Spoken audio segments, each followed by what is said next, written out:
Well, my name's Sean Lanksbury. I'm the Pacific Northwest and Special Collections Librarian for the state of Washington. And we're here at the State Library in Tumwater, Washington. Today I'm going to show you the original Territorial Collection, which was brought here in October 1853 and was selected by the first territorial governor of Washington, Isaac Ingalls Stevens. Stevens was born in 1818 on the East Coast to a fairly prominent family over there, and then was appointed in 1853 by Millard Fillmore as the governor of the territory. This is where we house the Territorial Collection. It is a very secure, fireproof vault, and I'm going to take you in there right now.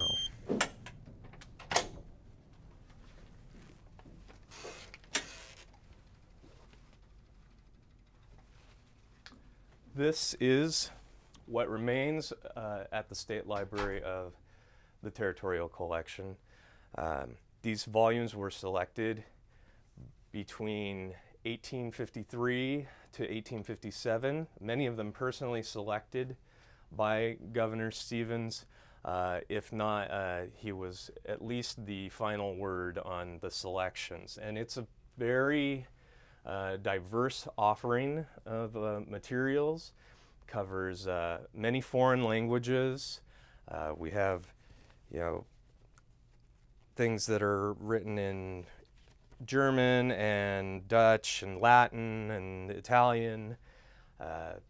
There's histories, discoveries and voyages, encyclopedias, philosophy, poetry. You'll find Shakespeare in here. And also political papers, such as the works of the presidents up to that date and of other political thinkers. So, his goal, he was a very well-read individual with multiple language skills, and his feeling was that the best way to establish a legislative body was to have them be a well-read group by the standards of that time. And so he collected a lot of these materials from London and New York booksellers. And of the original, collection that came around Cape Horn from the East Coast to Olympia, there's about 900 titles remaining.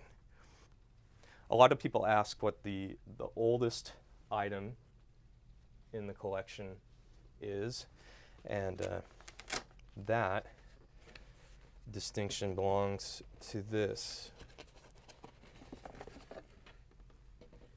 It is 1524, the Proclera Ferdinandi, and I probably butchered the pronunciation. But it is the second letter. This is the first Latin edition of the second letter of Hernando Cortez to King Philip of Spain, and it describes the conquest of Mexico in pretty good detail. The first letter has been lost to time.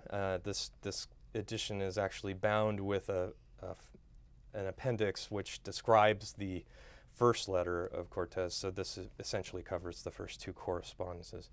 This is a more modern binding, probably dates to the 1900s, and but the text inside is definitely from that era, and it was written in 1524. Another volume we have that may be of interest to people interested in etchings is this work on the Dutch East Indies, West Indies Company. These plates are etched by Simon de Vries, who is considered to have perfected the art, and it comes it was published in 1682, and it's chock full of beautiful illustrations, and good maps. Another thing we have a lot of in this collection are maps that pertain to the history of the Pacific Northwest and Western expansion. So,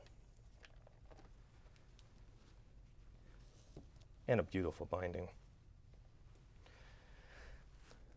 One of the more current, the more current at the times of the that he purchased the collection is this book, which is Patrick Gass's journal of the Lewis and Clark expedition. Patrick Gass was an enlisted man who didn't learn to read or write until he was in his 20s, but because of a death in the Corps of Discovery, he was promoted to sergeant, and he kept this journal, which actually ends up being the first published work on the Lewis and Clark expedition for the public consumption.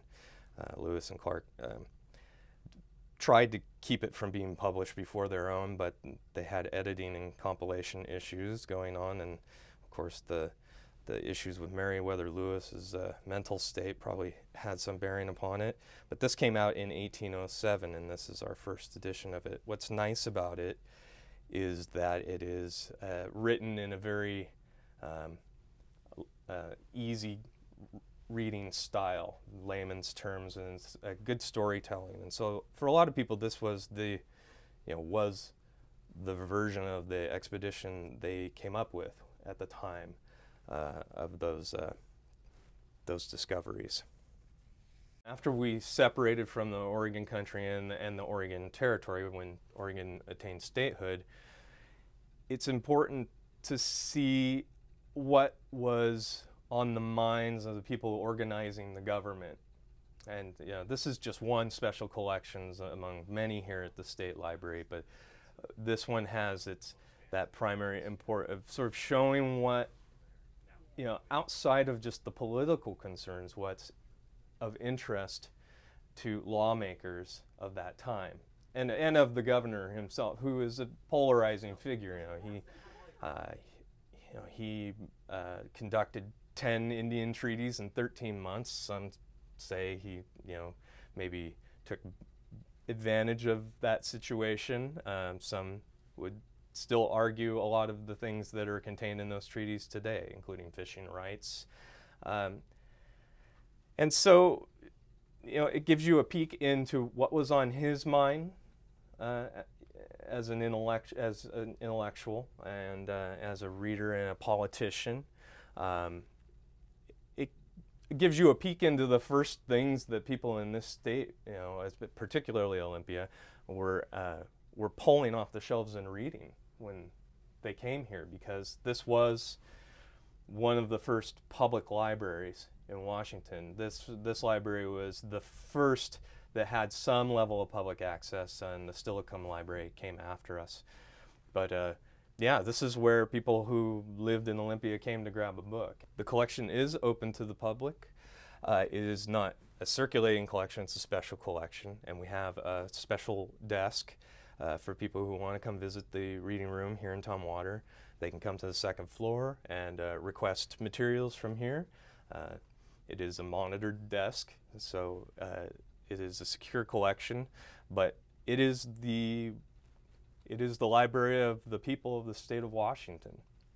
And it's meant to be used for research purposes and for learning about the Pacific Northwest. So we encourage people to come, and depending on the condition of the material, we may have different restrictions on the material regarding making copies or handling. But overall, if you come in and you make a request, we'll be happy to fulfill it.